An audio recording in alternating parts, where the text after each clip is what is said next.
ఇక సంతాన విషయాల్లో కీలక నిర్ణయాలు తీసుకోవటం అనేటువంటిది జరుగుతుంది. వాళ్ళు ఉన్నతికి, అభ్యున్నతికి ముందుకు వెళ్ళటానికి కొంతమంది విషయాల్లో వివాహము కావచ్చు, లేదా ఉద్యోగ ప్రయత్నాల్లో కీలక నిర్ణయం కావచ్చు. అనేక రంగాలు ఏదో ఒక రంగంలో మొత్తానికి కీలకమైనటువంటి విషయాలు మీరు ఖచ్చితముగా తీసుకుంటారు అనేటువంటిది ఉన్నది. ఇంకా మెరుగైనటువంటి ఫలితాలు మాకు కావాలి అనుకున్నప్పుడు అమ్మవారిని ఆరాధన చెయ్యండి, మేలు జరిగి తీరుతుంది గాక.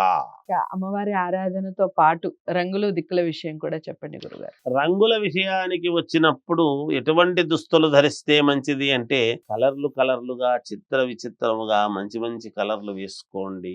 మామూలుగా దిక్కుల విషయానికి వచ్చేటప్పటికి ఏ దిక్కుకు వెళితే బాగుంటుంది అనేటువంటి ఆలోచన గనక ఉంటే అన్ని దిక్కులు మీకు పనిచేస్తాయి గాక.